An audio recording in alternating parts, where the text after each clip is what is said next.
कि भारत कोई भूमि का टुकड़ा नहीं है, एक जीता जागता राष्ट्र पुरुष है। अटल जी ने कहा था कि ये वंदन की धरती है, अभिनंदन की धरती है, ये अर्पण की भूमि है, ये तर्पण की भूमि है। इसकी नदी नदी हमारे लिए गंगा है, इसका कंकड़ कंकड़ हमारे लिए शंकर है।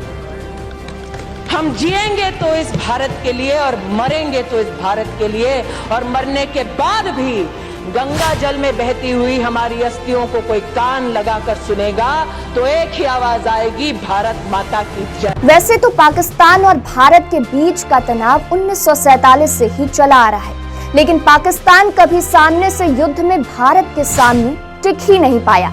1971 के युद्ध में पाकिस्तानी सेना का सरेंडर पूरी दुनिया ने देखा, तो 1999 में कारगिल में घुसपैठियों की वेश में भारत में घुसने की पाकिस्तानी कोशिश को भारतीय सेना ने अपने शौर्य के बल पर चकनाचूर कर दिया। 18,000 फीट की ऊंचाई पर लड़ा गया युद्ध भारतीय सेनाओं के पराक्रम की गाथा कहता है। कारगिल का वो क्षेत्र जिस पर कब्जे के लिए युद्ध हुआ, वो सर्दियों में भारतीय सेना खाली कर देती थी। वहां का तापमान -50 डिग्री तक पहुंच जाता था। इसी का लाभ उठाकर पाकिस्तानी घुसपैठियों को वहां की सेना ने घुसा दिया। 3 मई 1999 को कुछ चरवाहों ने घुसपैठियों को देखा और भारतीय सेना को सूचना दी। इसके बाद भारतीय सेना ने घुसपैठियों को खाली कराने का अभियान शुरू किया।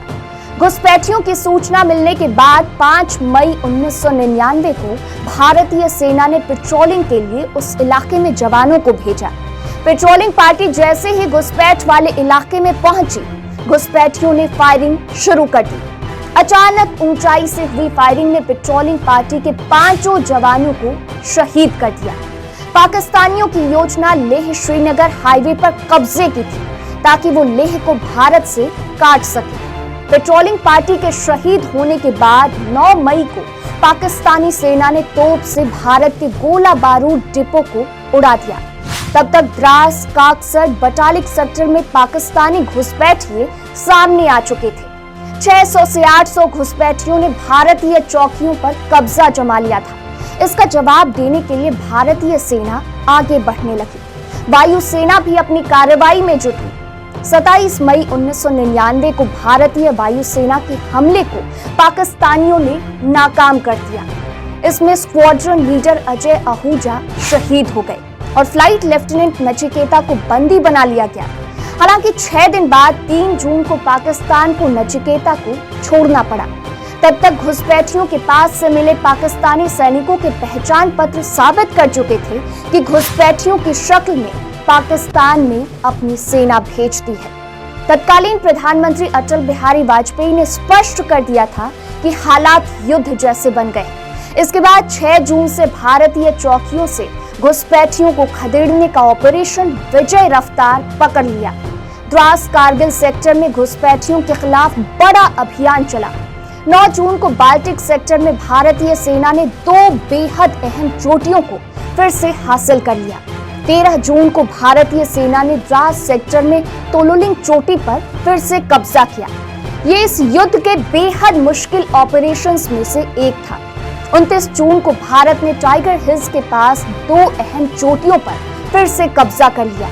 4 जुलाई को भारतीय सेना ने टाइगर हिल्स पर तिरंगा फहराया।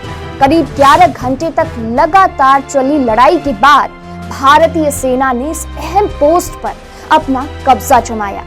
5 जुलाई को भारतीय सेना ने द्रास सेक्टर पर कब्जा जमाया। 7 जुलाई को बाल्टिक सेक्टर में जुबर पहाड़ी पर भारतीय सेना ने फिर से कब्जा जमाया। 7 जुलाई को ही एक अन्य ऑपरेशन के दौरान कैप्टन विक्रम बत्रा शहीद हुए। 11 जुलाई को भारतीय सेना ने बाल्टिक सेक्टर की लगभग सभी पहाड़ियों की चोटियों को फिर से अपने कब्जे में ले लिया। तो इसके एक दिन बाद ही 12 जुलाई को युद्ध हारते पाकिस्तान के प्रधानमंत्री नवाज शरीफ ने भारत के सामने बातचीत की पेशकश की। 14 जुलाई को भारतीय सेना ने पाकिस्तानी सेना को भारतीय क्षेत्र से पूरी तरह से खदेड़ दिया। भारत ने अपने सभी इलाकों को वापस हासिल कर लिया। 26 जुलाई को भारत ने कारगिल युद्ध को जीतने की घोषणा कर दी। कारगिल युद्ध में शहीद हुए सभी जवानों को इनसाइडर लाइव सलाम करता है। जय हिंद, जय भारत।